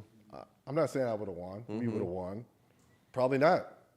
But you're judged by, Those big wins. I won a few battles. Man, that's He always won the wars. He's got 6 of them. And we took him 7 games. I just wish we'd have had more. I wish I could have gone against him more. He had a lot Again, of, and I don't want people jumping on the internet. I'm not saying we would have beat them. just wanted It the probably would have smoke. been the same thing. Just wanted that smoke. But man, I want to see. Show I me. got confidence. I want to see how I am versus that dude. I'm going to do my thing, too. I want to see how I am versus that dude. He obviously had a lot of respect and spoke highly of you, but what was different when you played a game against him in the Bulls? I can only speak for myself. I can't speak for Max. There was no weaknesses. Try to force him left. You try to force him right. You try to top lock him. You try to hold. You try to be physical with him. I equate it to like this. It was like, and maybe this is how centers feel when they were going against Shaq. He was Shaq of shooting guards. I don't care. There was no way you could get around him in front of him. He was just too strong. And then he had a 48-inch vertical. So you were never blocking his shot. Mike had a 50. Shit. And he could stop on a dime, his handles, and then he held the ball like it was like an orange. So he's taunting you, holding the ball on your face, the tongue is all out and shit, and chewing the fucking gum and all that shit. And then he come down, and the black eyes are looking at you, and I'm looking right back at him. Yeah, that motherfucker, I ain't going anywhere. Yeah. And he's looking at you, and man, no weaknesses, none, zero. I love tape. I'm watching. I'm always trying to find a tail, and I found a tail on everyone. Not him. I could not find a tail, not one. Damn. Like, okay, if he goes left X amount of times, what is his percentages? Great, right, great. Step back, great, Greater. great. Rebounding, great. Passing, great. You can't punk him. I'm trying to find something. So it's almost like shit by committee. Derek, the key. Come on. I mean, We got to get some help down this motherfucker. Come on now. Don't be here. I've been calling I ain't too motherfucker. proud Hey, to come on. beg. Come on now. This motherfucker. I ain't you too go. proud to beg. That's what I'm man. trying to The tell toughest you. shot in basketball, which is the fadeaway, he shot that shit I mean, at a high clip. That's the toughest shot And in you basketball. cannot get block to it. You can't But get s- it. But see, it's faded away and it's at 48 inches. yeah, when he got to learn how to put his back to the basket and get in that post, that's when he got And really, then it got crazy. he would do the He get- Elijah one. Yeah, he get He get the that. shimmy so shake shit on you. He Oh, gets you Lord. leaning. Oh my goodness. And him and maybe Max can attest to this. Pick and rolls. Don't let your big be one step too. He's splitting. And then now it's up to Dale and Antonio. Good Look out luck. below. Good luck. Hey, now he's your problem Good now. luck. Good luck. Somebody finna get banged on. He's out of my he's your airspace. problem now if he splits. But then when you would extend him to half court, he would get this shoulder Down and or go this around. shoulder, which way he was coming off, and get under the big, and then it's downhill. So now if you're trailing, as shooting guards are, you got to get under, and then and on top of that, he could shoot. He could shoot. They talked about it. I've seen a lot of videos about his athleticism, but I seen the video recently when he got a tip ball and they passed to him. He went up off vertical on Charles Barkley. That shit was so bad. I'm like, That's another thing that people don't understand. Not only could he's known for, the two-handed, but he could one leg too. Yeah. Either leg too. yeah. Either leg. Like it was, and be out till 4 or 5 o'clock in the morning, smoking, drinking, whatever. Yeah. Cracking. It's going Playing down. cards. Yes, all this shit. Games at 7:30. Sometimes he'll go play golf the same day he play. Man, it's almost like he was trying to make it fair. Let me go get a buzz and some heat strokes so you guys can have a chance tonight. Man. Didn't have a tail, guys. And you hear it all the time. Who's the GOAT? Who's the greatest? And all that between, him and LeBron. And I try to stay away from that because I went against LeBron his first year. He was a rookie. My last year. So I don't have no point of reference. But I will say LeBron has the greatest career. I say that all the time. He has the greatest career. Right. But Mike is the best. Basketball player ever.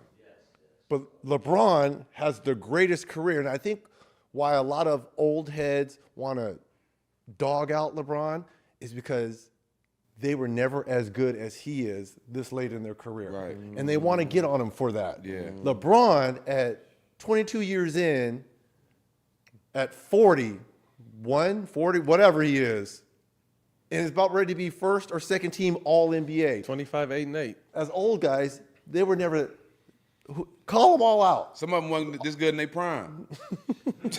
That's the thing. Straight up, they wasn't. And for him to be this good, this long, Incredible. you got to say he has the greatest career. By far. But is he the best? That's greatest and best is two different things. And I think that's why old heads are getting it mixed up. And they don't want to give LeBron his due. Yep, he deserved it. He deserves that. I mean, we all wish we could be playing like him in year 22. 50,000 points. In any year, period. I mean, Crazy. he's about ready to be on one of the all-NBA teams at 40. 40.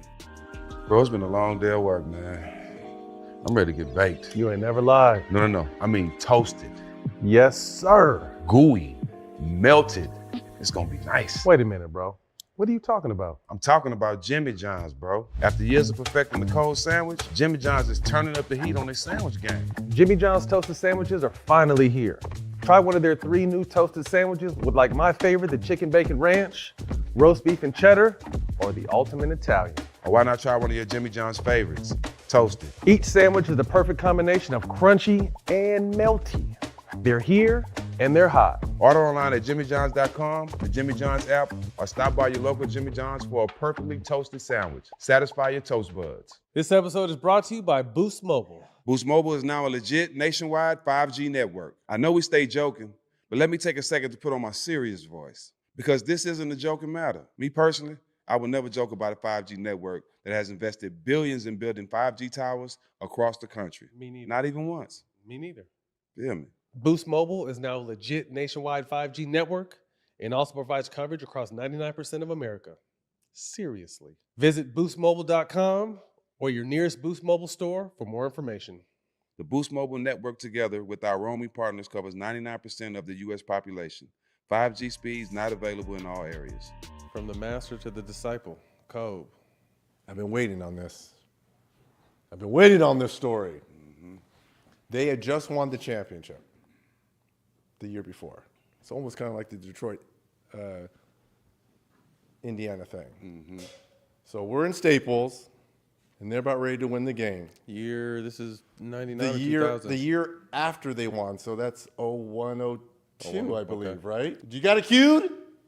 Okay. Yes, get it queued. Okay, so. Get it cute. Kick it! So they're getting ready to win. This is in Staples. And can I go back a little bit Come on, of the yeah. history Yeah, with whatever you Kobe guys and do, I? please. Okay, before we get to when he was drafted and getting ready and going through the process, he and I had the same agent, Arn Tellem. Arn Tellem. Okay? Before he split off to Rob Pelinka, who was under Arn Tellem. Okay. So Arn, as they're getting ready to, as the draft is going on and they're getting ready to sign him, calls me up, hey, I want you to mentor and talk to this young kid, Kobe. And I was like, absolutely, yeah. You know, he loves Michael Jordan. He knows everything. You know, he wants to know everything about Mike. So I would call Kobe. I would talk to Kobe all the time. During that 7-game series with the Bulls and all that, afterwards, I'd be in the office and I'd be calling Kobe. He's like, hey, what was Mike doing on that play? What were you saying to him? He wanted to know everything about that. Wow. Right. He was a true student. He was studying all of us. He wanted to know everything about that series. Why did you do this? What was his counter? So there was a history between Kobe and I. Fast forward to us playing them in the finals. And before that, Kobe and I did a shoot. It was he and I versus, at the time, you guys remember on MTV, The Real World, the cast, the people that all lived in the house. This is when reality TV was just starting. It was Kobe and I versus The Real World. There was like 12 of them that were living in the house. We were playing, they were gonna play us. There was 15 of them and us two versus them. And the losers, I mean, they made the bet, washed Kobe's dogs or something like that.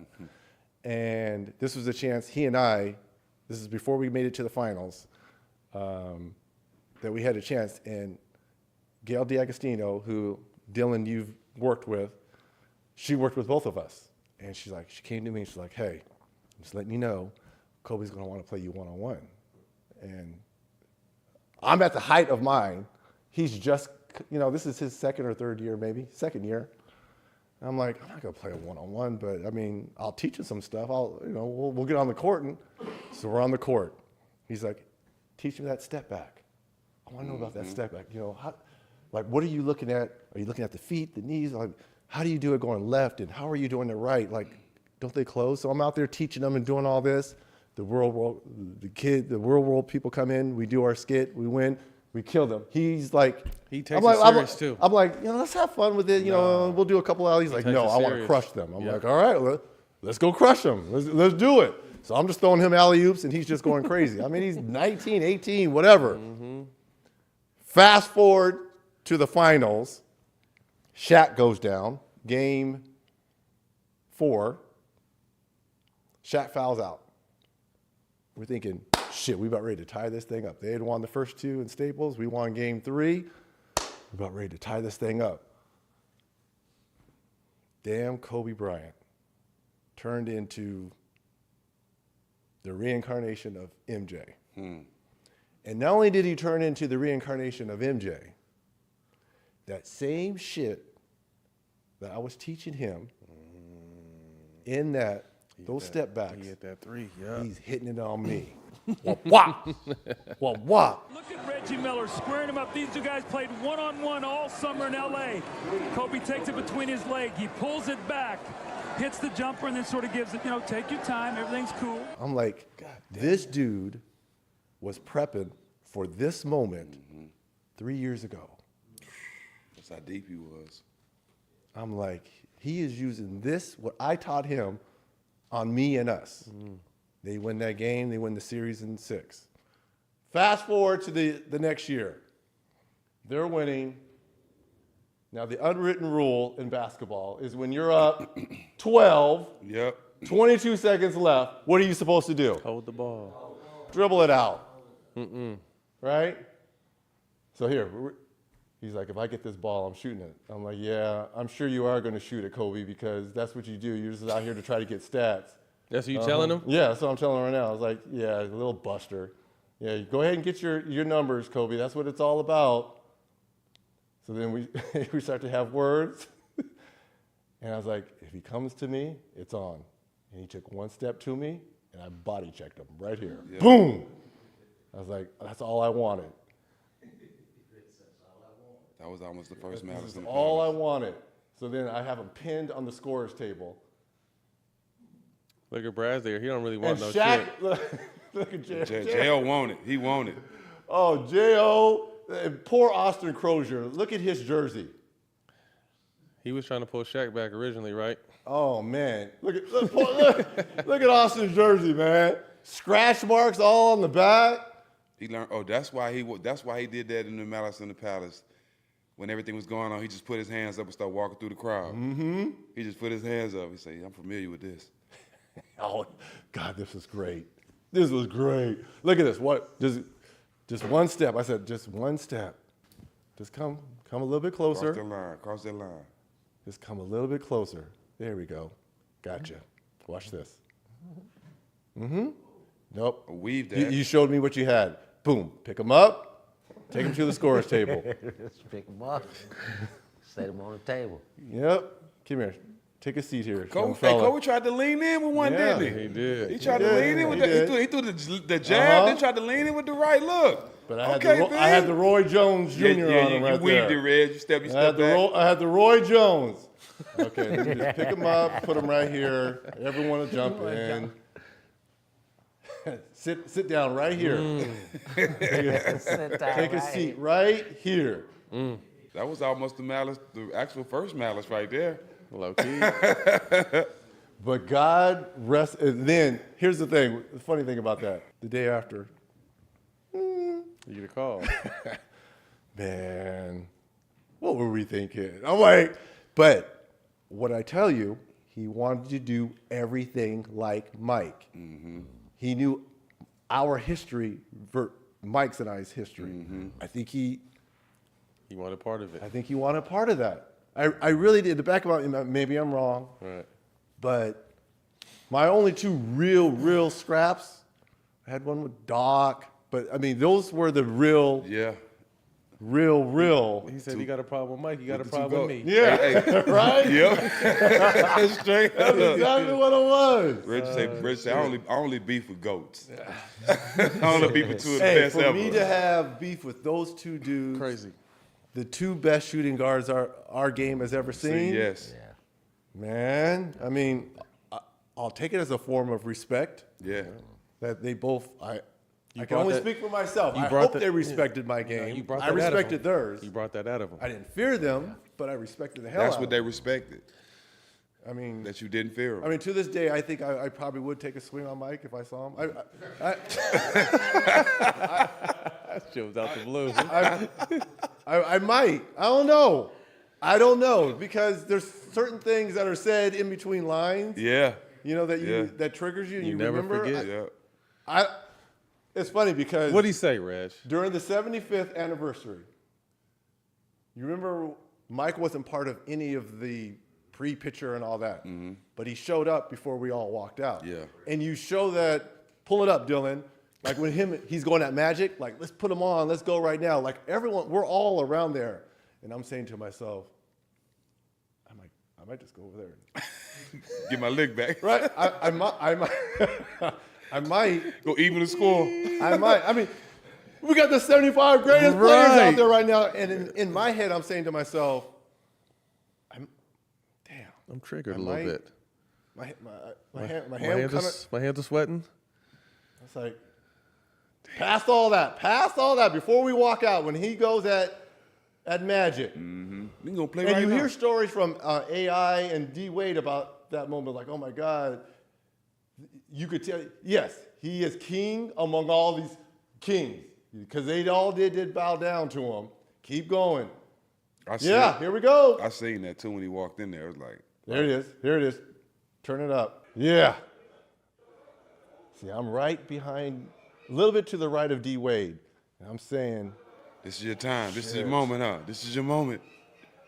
this is it. I mean, it was great to see him and Magic go at it, but Don't come this way with that shit. man, I don't come this way with that shit.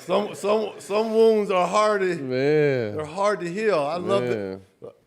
I tell people, hey, it's no question to me. He's the best I've ever seen. I mean, his body, but man, Where does Kobe's skill set rank with? see, he took it to a different level, I think. Okay, I wanna Kobe hear- was a much better shooter. I want to hear this from you because you played both and you mentored one. Kobe was a much, and fundamentals, but Kobe was a better three-point shooter. Yeah. He took it, he was almost like MJ on steroids. When I tell you, he watched every film when he was over in Italy on MJ. I'm not kidding you. He had the footwork down to a pack. Down. Everything. But he put his little flair into it. You know, people talking about, Magic or LeBron. That's what I wanted to ask you. I think And kinda- Mike, he I kind mean- of gets looked over a little bit in that. Kobe Not in gets my left book. over. Not in my book. Tim Duncan gets left over. I mean, because he's so quiet. Kareem. Man. Some killers. Man. Get interested, don't it? Y'all, this trip down memory lane, it's nice and all, but it brings back, Yeah, man.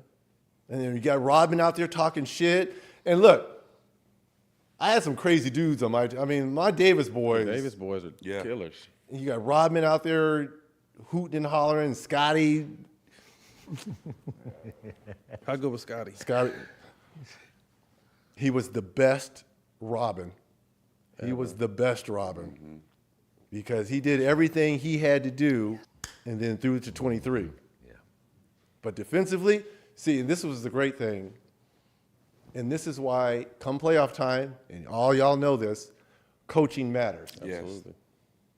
Players will do 82 games. Players will win it then. Now your coach, can you really, From strategy, game to from game to game, Game to game. coaching matters. And when they put Pip on Mark Jackson, it kind of Shut the water off. shut the water off for us Yep. because we weren't used to that. Too long. And as great as Mark is, I mean, 6'7", but a wingspan of 7'5". That can move. Yeah. I mean, it was tough. And Jack was our pipeline for our offense. Took him out. Took him out. Talk to us about Larry Bird. He was your favorite player growing up. He knocked you out the 91 playoffs and ended up being your coach. Talk about Larry Bird. It's funny because when I talk about, I patterned my game after Larry Legend. My rookie year in the Boston Garden, our first game there, I had met him briefly at a game in Indiana that he and I both played in, but he barely said a word to me. But after that first game in the Garden, his closing moments of the game, he walks by me and says, "Keep working hard, Reggie. You're going to be a great one." And I played it cool, but I'm saying inside, like, "Oh my God, Larry Bird just said, keep working hard." Again, I remember who my mentors were: Magic, Byron Scott, Coop. So I've been around the greats, but for Larry Bird to say this to me, I was like, "Oh, crap! This is crap. This is my first year." Fast forward to 2 years later, my third year, when I have the reins it's my team now, I feel. I have a superpower, make the All-Star team. We're playing the Celtics in Market Square Arena at the time, and it was a close game, but they were going to end up winning it. He's at the free throw line. And gamesmanship and talking a little bit, I'm going to try to, throw off his rhythm, thinking I'm going to throw off Larry Bird's rhythm. And as the official goes to give the guy the ball, you'll cross the lane, like, hold up, you'll cross the lane and, just try to ice the shooter a little bit. I did that once, and then I kind of did it again, right? So he gets the ball from the official, dribble it once. He's like, "Reggie, are you freaking kidding me? Reggie, are you fucking kidding me? I'm the best shooter this game has ever seen. You think you're going to be able to ice me?" As he's talking. Next one, wah. I'm like, damn. I walk to the other side, and Kevin McHale goes, yeah, that was kind of stupid of you to do something like that, right? I'm like, oh, shit. He's like, I am the best shooter this game. And he's saying it out loud so everyone can see. I'm like, oh, my God, he's outing me at my home in front of all my family and friends. I'm the best shooter this game has ever seen. Wow. I'm like, oh, shit. It's true. It is true. And people talk about what was harder, playing against him or being under him as the coach. No question being underneath him. There was so much pressure on us, not only to win every game that we had going back to Boston, which I think we were 9-1 in those 3 years, but every game was like it had to be like a game 7. That was his mentality. And this is how big Larry Bird was coaching. Our first exhibition game, we were playing in like Daytona. You know how you go to weird places for exhibition games? We were playing in Daytona. Not only did they televise the game, but they put him in a one box. In the one box. Just sitting down. Picture in the picture. Yeah. Game, one box, and just Larry sitting there. I'm like, shit. Every game's going to be Game 7, World Series, Super Bowl with this. But, man, practices were intense. He didn't talk a lot. We had an offensive coordinator and a defensive coordinator. Rick Carlisle, offensive coordinator. Dick Harder, defensive coordinator. And then Larry would come in timeouts and say, yeah, I like this, yeah, go. We had a veteran team, Mark, the Davis boys, Derek McKee, Rick Smits, Travis Best.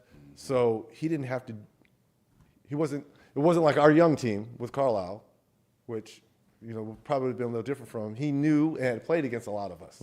So he kind of knew our temperament. But it was, and we wanted to win that Lakers championship in 2000 for him too. I mean, Yeah. man, that dude was a bad white boy, man. That's who called me. That's who gave me the phone call when I got my first big contract. When I coming in nap, that's who gave me the call, and I still remember it like today. We was going crazy. This is Larry Bird. I'm like, who? I put him on speakerphone. Everybody running around. I'm like, yeah, man, it's Larry Bird. Do you think it's funny that Isaiah took over for Bird? Then when Bird came back as executive, he fired him? So when the All-Star game was in Indiana 2 years ago, We was there, yeah. okay, Turner came to me and was like, hey, we want you to do a sit-down, and it's going to be Larry, Legend, and Isaiah. I'm like, really? I was like, Larry's okay with this? Like, yeah, Larry says, no problem. I was like, Isaiah's good with this?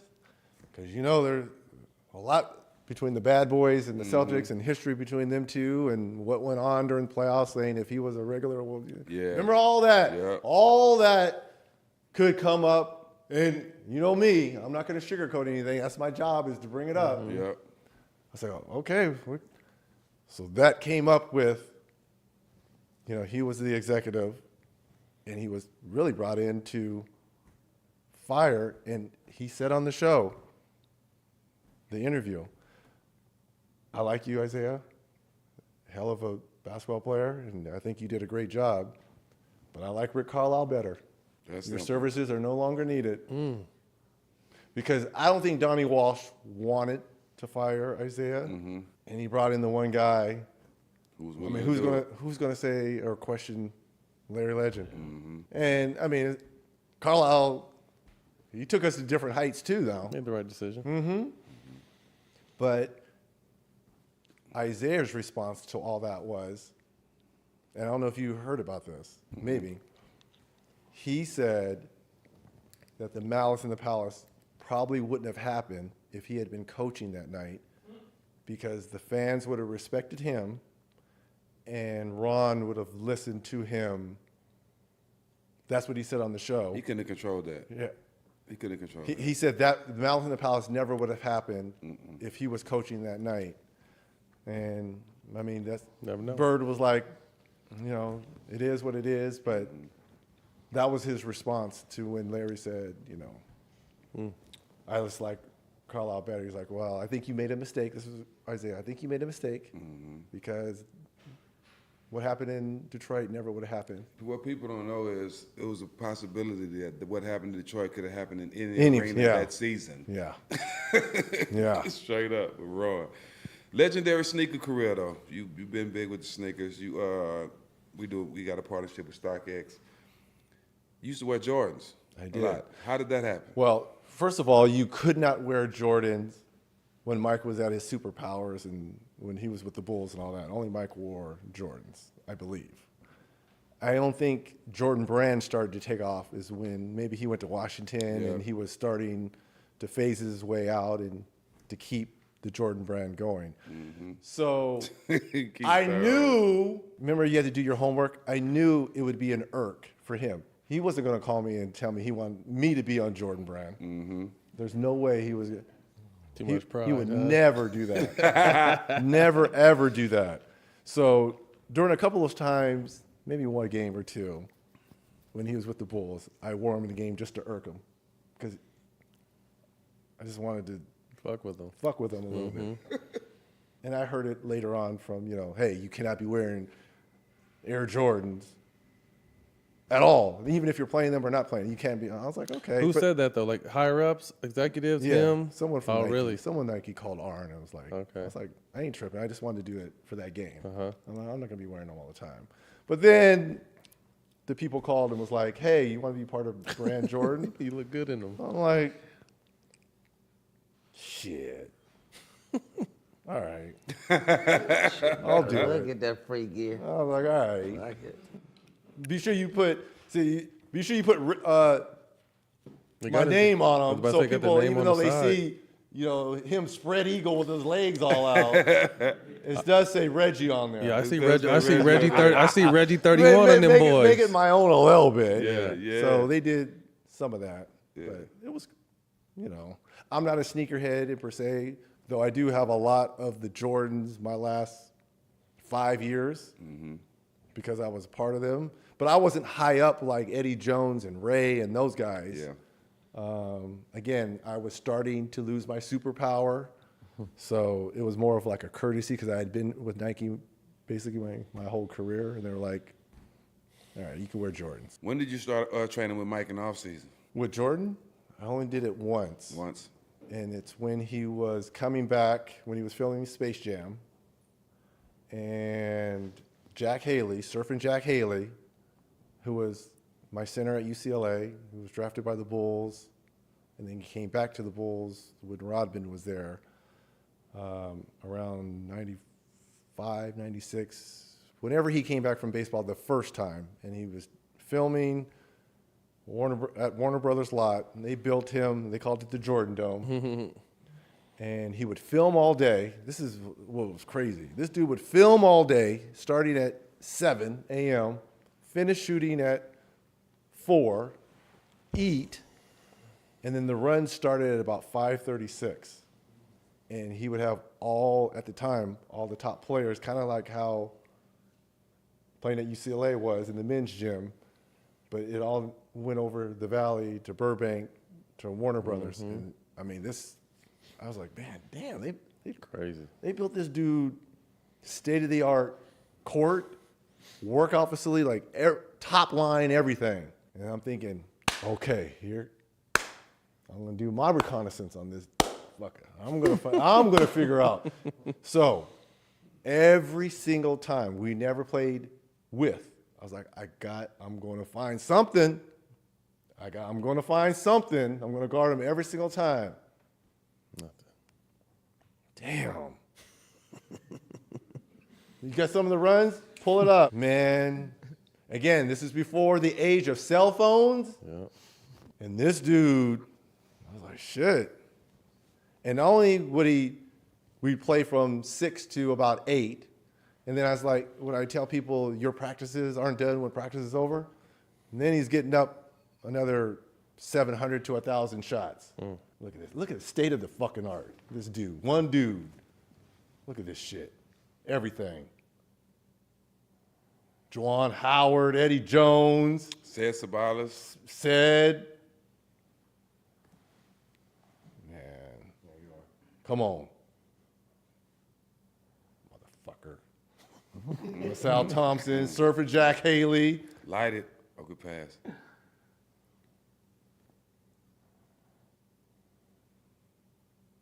Yeah, keep your Kick. Come on, Reggie. turnover. Damn it. What's it? He shot that. He was running back for the ball. He went through the hole. Yeah, it's the mic head. Man, turn this off. I don't want to see him anymore. Turn this shit off. Turn this shit off, man. I don't want to see him.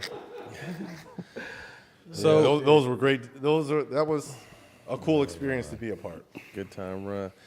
Before we get you out of here, it's been incredible. I want to go back to the Spike Lee, Madison Square Garden, all that whole legendary situation. I don't know if you saw your picture. We had your picture up there when you walked in of the infamous. Love that. Talk to us just about the you know, like you said early on, you hung your hat on being able to go into behind enemy lines and really do your thing. So talk to us about that particular day in that series. It was set up the year before because we played them in a best of 5 the year before. And I believe they beat us 3-1. But you could tell the tension was kind of rising with them. And going into that series, we had beaten Orlando, Shaq and Penny. Then we beat Atlanta. And then, oh my God, like we came out of nowhere in '94. We're in the Eastern Conference Finals. And oh, by the way, we're going against the bullies on the block. Mm-hmm. We're going against New York at the #1 media market. And everyone's like, oh man, this is going to be a sweep. These Hicks, who are these? I'm like, y'all have no idea. Because, I mean, again, I love me some Davis boys. Them dudes, Rick, we did not care. And we had Larry Brown. One, as hard-ass as he is as a coach, and he drives his players, X's and O's, he's one of the best. So I knew we had a legitimate shot to get to the finals. Man, to go against that motherfucker over there. God, this hurt. Boy. It hurts because people always, fans always come up and say, they talk about the 25-point quarter, they talk about 8 points and 9, all the great shots and all that. Me, I internalize. To this day, I think about the losses. They hurt. It's the what ifs. So that series, to be that close, and I was 27 at the time too, and you don't know if you're ever going to be back. We were, but you don't know. And it was such a magical run, and we rechanged Indiana, and because no one looked at us like that. No one respected us. And it was my job. I brought Indiana is predominantly all white, and there's a lot of racism at times. Ain't no secret, yeah. And they were on board. The racists were on board with us. Man, that means you're doing something. And we changed the city. We were all in it together. Hicks versus the Knicks. And if you do not build up a true disdain for your opponent, I just don't feel you could ever beat them because that's why, all the hugging and kissing and all that now, which I get it. I understand it. I just don't sit well. I mean, Byron Coop, they would look at me crazy. They would be so disappointed if I would have done, if I would do something like that. So that series, though, we had our, God. At the end of the day, and it will always be on me, when you're Superman and you have your superpowers, it's always you. It's always you. I failed those dudes. Every time we were in the conference finals, the finals against the Lakers, that's me. I failed them. And you want to win for those guys because, it's all the supporting players that talk the most shit when they get a ring, and they didn't do shit to get, it was always Scotty or Mike, or it was always Shaq and Kobe. But, you hear some dudes as the 12th man talking the biggest noise. You want to win it for those dudes. I failed them. And I had my opportunities to win that series. Game 6, after the 25-point quarter, the choking and all that, we were up 3-2. going back to Indiana. Yep. Should have been over. You got to close it out. In your building, you're the man. You got to close them out with a chance to play Vern and Hakeem in the final. You have to do that. That falls on you. We lost. Yeah, you have 2 chances to win 1, but you really have. You don't want to go back to the Garden. Game 7. You don't want to go back for Game 7. And even though it came down to the last possession in Game 7, we lost that series I lost that series, excuse me, in Game 6. They were up big the whole way. We cut it. It's 3 minutes left. We cut it to 2. I get fouled. I go to the free throw line, and we had not led at all. And I knew if we could tie or take the lead, we were going to break them. That's just, you just know when it's going to break. I go 1 for 2 at the free throw line, and we're down 1, and it's almost like they exhaled, like they didn't catch us. I did that. So these are the things I internalize. It's me. So when I'm, in my thoughts thinking, these are the things I think about as a former player. It's not the shots and all that. It's the what ifs. The what ifs versus Chicago in Game 6 or in Game 7 in Chicago Stadium, jump ball. I can recite all this. Pull it up, Dylan. We're up 6. Jump ball between Rick Smits, Scottie Pippen. I believe on their side of the court. We win that, go down the score, we go up 8, possibly 9 with a 3, with 3 and change left. Then you can start to massage the game a little bit. Scottie wins the tip, finds little freaking Steve Kerr, hits a 3, cuts it in half. We got to win that tip. We win that tip and score. God.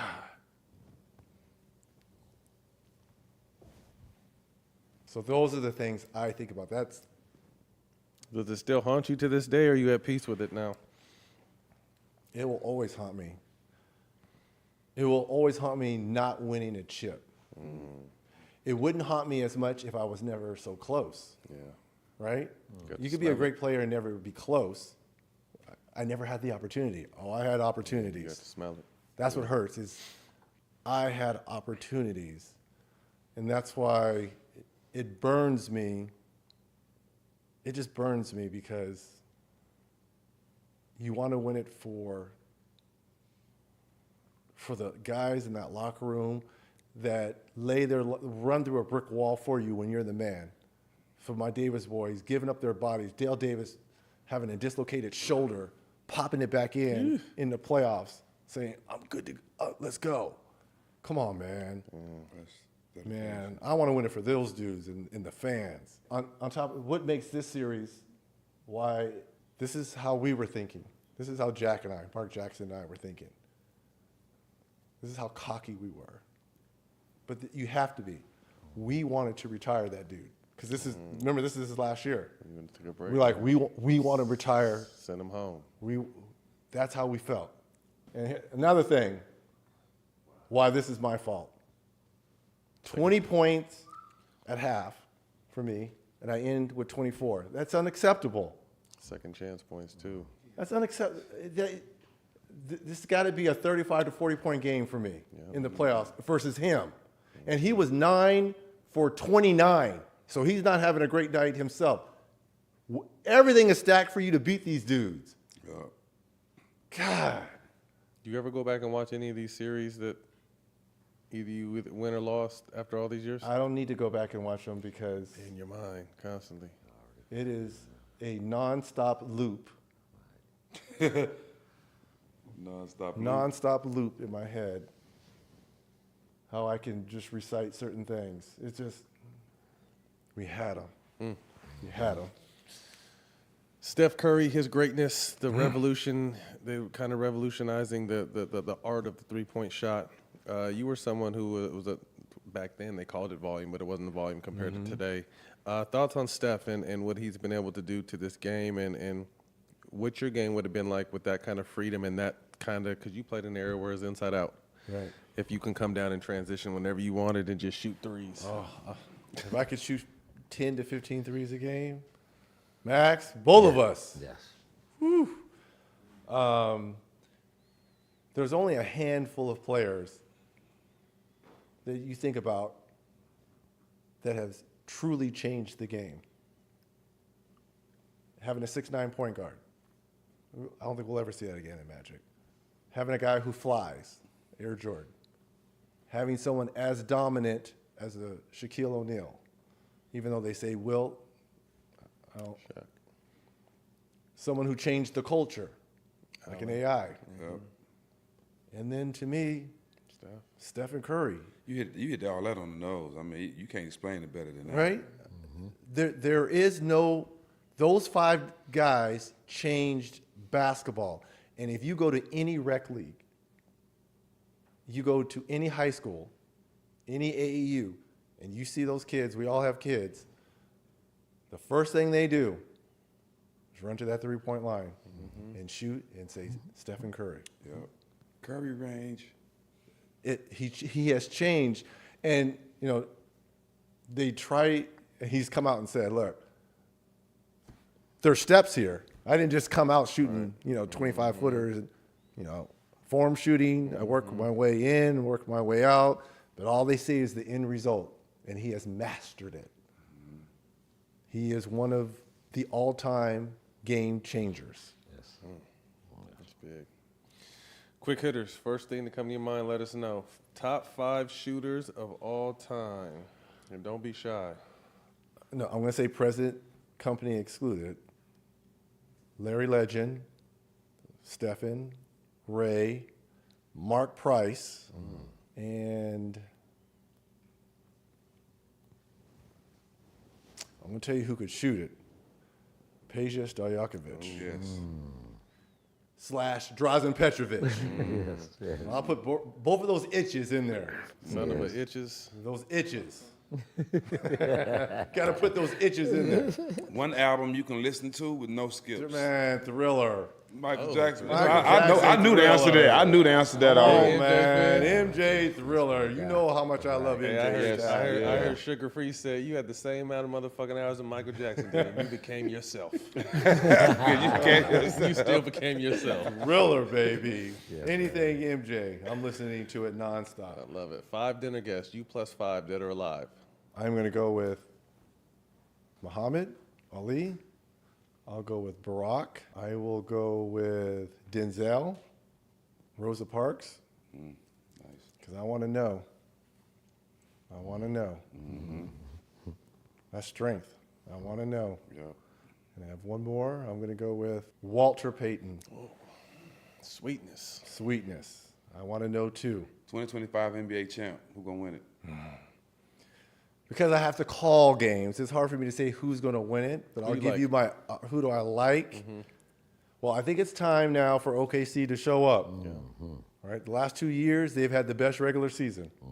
But come this time of year, they faltered. And this is back to your point about vets and all that. It's time. It could be theirs to lose. But if Boston is Boston and Porzingis, remember, they won a championship and basically Porzingis played 2 games. Yeah. He was that much of a difference, though. Boston is making threes, and you could talk about Tatum and Brown and Porzingis all you want. To me, Drew Holiday and Derek White. Tough. Man. Tough. And then Pritchard off the bench is kind of like in that mold too. Could be 6th man of the year. Yep. If they're making threes and all that, they're going to be a very difficult out. Cleveland, man, I was so impressed in that last Indiana game, playing without those. They have a lot of depth, but I would love to see OKC and Boston in the NBA Finals. But OKC, it's time now. They got to prove it. You got to prove it because Your window's closing faster and than it with opens. you got Luka and LeBron. Is this going to be the last go round for LeBron? And Clippers hot at the right time. Clippers are hot. they're to me. Yeah, I think. I And agree. Kawhi is Kawhi now. Kawhi. Zubats is quietly having most Kawhi improved is type Kawhi. player. James Harden has. Killing it. Norman Powell, a Bruin brother. Yeah, Clippers are going to be tough out, I feel like. Hypothetically, would you trade the game winner over MJ in the 98 Eastern Finals for the Tayshaun block in the Eastern Finals in 04? Hell yes. Because I don't know if we would have won that Chicago series anyways if I missed that shot, because we go back to their place. Yeah, I would definitely, because if I make that layup and we win that series, because I remember going into the locker room and telling J.O. and Ron, because, you know, they butted heads, whose team it was. I was like, do you guys understand? Whoever wins this series is going to win a championship. Because the Lakers were waiting with Kobe and Shaq and all that. I was like, but they ain't playing defense like Detroit and us. Whoever wins this series is going to win a championship. They could not understand that. What happens? Detroit beats us, and it was a gentleman 5-game sweep. Yeah, beat the shit out the Lakers. They beat the crap out of them. I'm like, so yes, I would change that goaltending block by Tayshaun. I would change that, because if we win that series, the finals. I think we're going to win the championship versus the Lakers. If you could see one guest on our show, who would it be? But you have to help us get your answer on the show. You said his name because we got business to do. Has Denzel ever been on here? No. Oh, that'd be cold. That's the name, but that wasn't even who I was thinking about, who I got business with. But you, Who is Denzel, it? Spike Lee. Oh, Spike Lee. Spike's never been on here? No, we need Spike. And he just commented, because I was Mr. Spike. I played in SpeedZikes, and he saw it on our page on StockX, so he made a comment. So Does we he need to know make that's it do why a your collab. does he know that's why your toenails are black? Yeah, man. Actually, if I pull my socks off, I have manicured feet, Bring that pedicured feet, so my feet are nice. I don't know. Hey, I don't know. Max, Maybe he gave me the B number. I don't even have no know. corns, Hey, Mac. hey, I don't even have no corns, he's Mac. calling That's why they Spike love out. me. I'm going to see if have this is no a corns. real number or not. He calling Spike right now. Hold on. I'm going to see. I'm just going to see if this is a real number. Bring that he camera answer. over here. Let's see if this is SpeedZike, man. Let me holler at SpeedZike, man. Get this collab going on, man. I don't think we've ever had this on site. We should make this a standard. Right? I don't think everybody. I don't know if it works. I don't know if everybody can come through like Reg, though. I don't know if I can either. I need that collab. That Spike Lee collab. Your call has been forwarded to Oh, Spike, don't do Reg. Come like on, that. man. You still mad? All right, so this is the right thing, because here's I got a thread. Hey, No, you got to look at that thread. doing all the smoke. They need a sit down. Oh, gee. With- Come through. Your janky ass.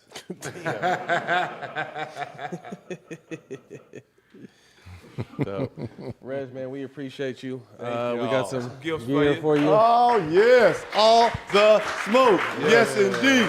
Yes indeed. I mean, one of the greatest players, but even better person. This is what it's all about. You've right always here, been people. solid to us, Reg, so we appreciate you, man. We love you. Thank you Yes, for your definitely love time, you, man. bro. Thank you Love guys, you. man. Continued Sorry I got success. emotional. No, in we here. love it. Man, It's shit. real. I Y'all was gonna bring holding brothers mine to in. tears. It's Everyone's real. gonna think I'm soft now. That's a wrap, But man. it's okay. Long because overdue. It's okay for men to let their feelings out and cry. We've been trying to people. learn, man. We've been trying to I'm learn. I It's crown okay this to show more let than it anybody. go. Shit. As black men, you gotta let it Man. out. Talk to him, I man. let mine. Let it out. Man, that's it's a wrap. Okay. Reggie Miller, the great. You can catch us on All the Smoke Productions YouTube and the DraftKings Network. We'll see y'all next week. Yeah. Thank you, Reg. Tommy John's have changed the game. Their underwear are the most comfortable I've ever worn.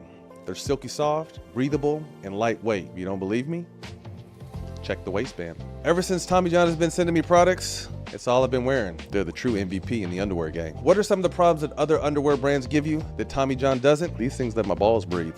And that's the most important thing. They hold them nice and tight, but they can also breathe. So get you some. Double down with comfort on Tommy John and get 25% off your first order right now at TommyJohn.com/smoke with the promo code SMOKE. Save 25% at TommyJohn.com/smoke. I'll see you there. You ever had one of those moments When you want to elevate your night, maybe it's a dinner with friends or a celebration that calls for something extra, that's where Grand Marnier comes in. You probably heard of it, but have you tried the signature drink?